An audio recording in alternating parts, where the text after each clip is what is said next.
Welcome to the Curator's Salon podcast. I'm Geeta Joshi, and my guest today is the lovely Desha Peacock, all the way from the US. Welcome, Desha.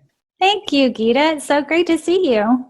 So I wanted us to talk about your book and then some of the coaching work you do, because I know you work a lot with artists and makers as well, and people in related industries like designers as well. So let's talk about your book.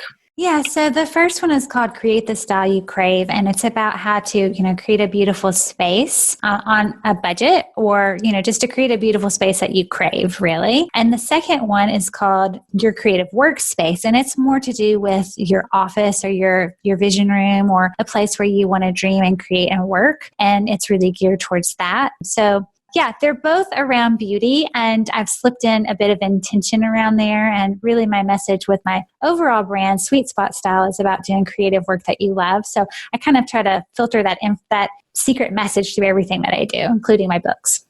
And so that has led you into coaching, working with, like I said, artists and makers and people in related industries like interior designers, stylists. Can we talk a bit more about what you do with them?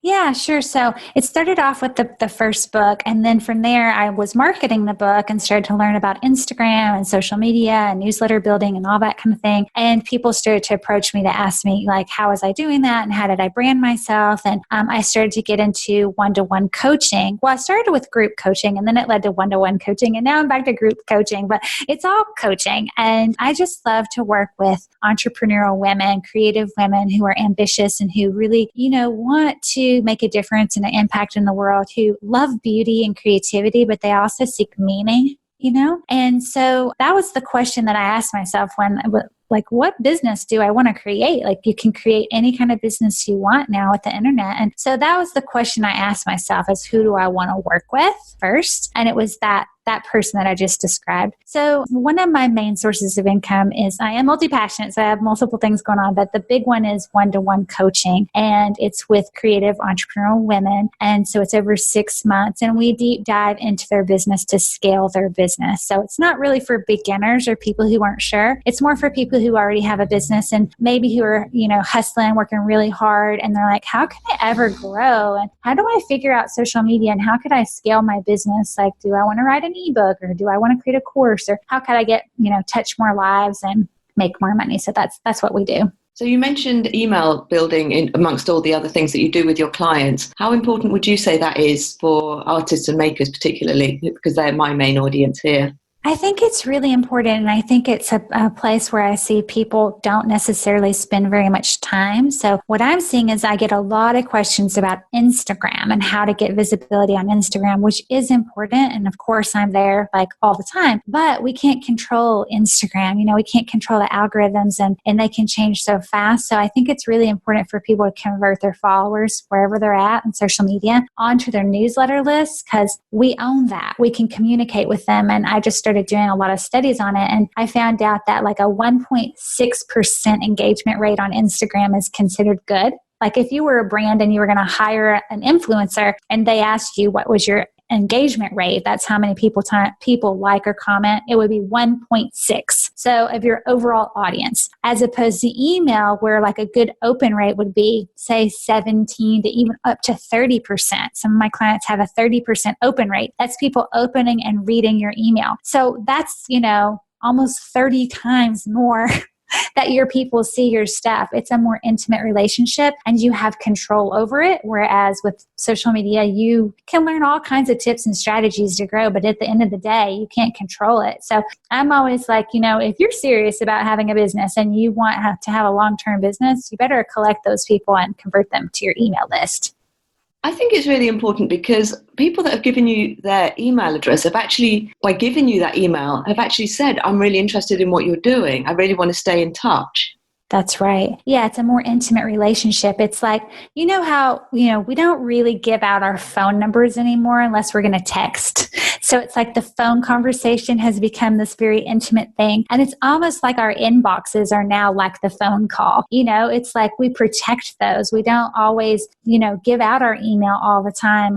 if somebody's asking for it online, like it has to be for a good reason, because people don't want all that information. They're actually trying to clear out their inbox, just like they would their voicemail or something. But if it's something valuable enough, like they really want to get to know you, or they love your art, or they want to follow you, or you're giving them some great information, maybe you're giving them a resource guide or some tips or something on like how to hang art or something like that, then they'll be willing to give it to you. And then you can build that relationship that usually, the hope is to lead to a sale, right?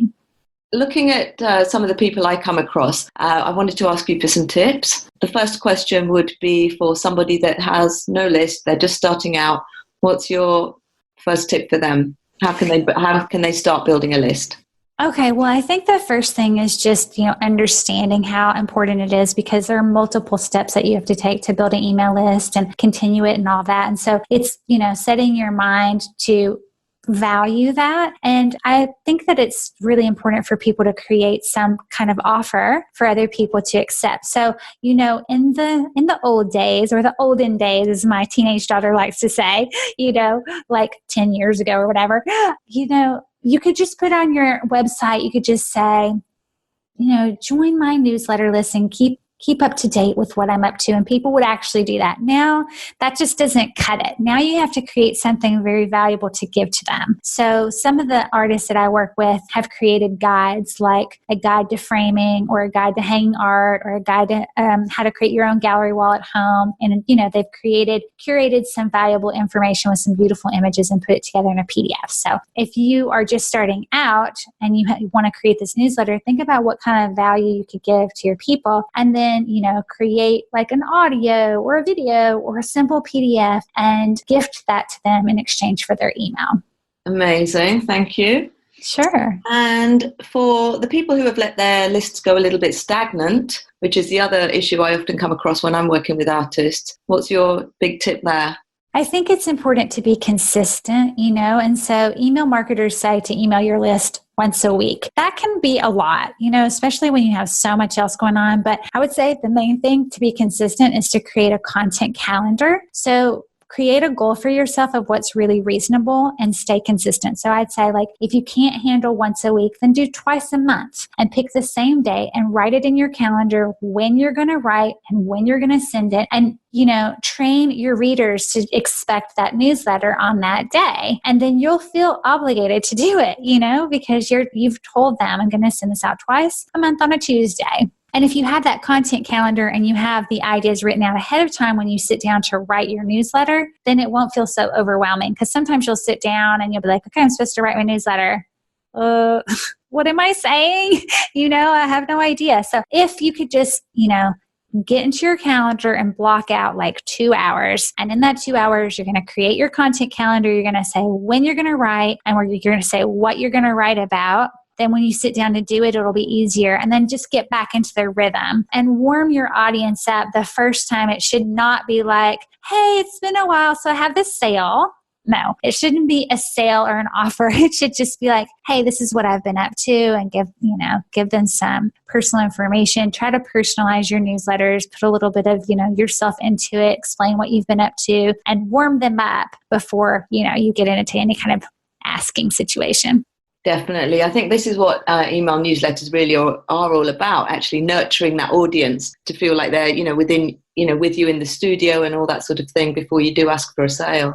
Absolutely. And, people often sometimes my clients are nervous about sending too many emails. And I just say, your buyers or your potential customers really love to get to know you, and they love the behind the scenes of an artist. They love to see where you work. They love to see your process. They love to see what you're working on. So you can tease that stuff out and, give them a glimpse of the artist's life, because really a lot of times people buy your art because they secretly want to be you.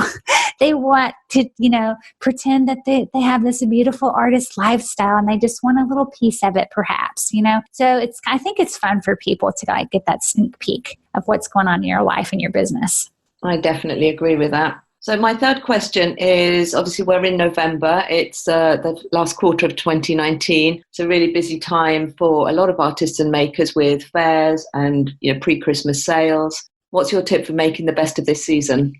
Well, so like you're saying, this is the busiest time for makers, right? So I would just say, make sure that you're taking care of yourself and that you try to simplify everything else in your life while you have this really busy season. So if you have a family, if you have children, or a spouse, just to have that conversation and just be like, this is the really busy time for me, and kind of set some expectations around what you're going to do. And by all means, like if this is the time that you make the most money, don't make it the busiest time of your year. Feel free to say no to a Christmas party or a cocktail hour or something. Like, don't feel bad about saying no, because you've really got to take care of yourself at this time of the year.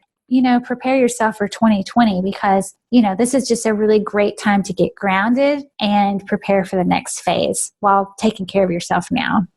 Amazing advice. Desha, thank you so much for being on the podcast. Where can people find you online? They can find me at sweetspotstyle.com and on Instagram at Desha Peacock. And you can follow me on Instagram at the Geeta Joshi. You can visit the website, thecuratorsalon.com. And if you've enjoyed this episode, please do subscribe, rate and review. It does help us get found by more listeners. Desha, thank you so much for being my guest on this episode. Thank you, Geeta.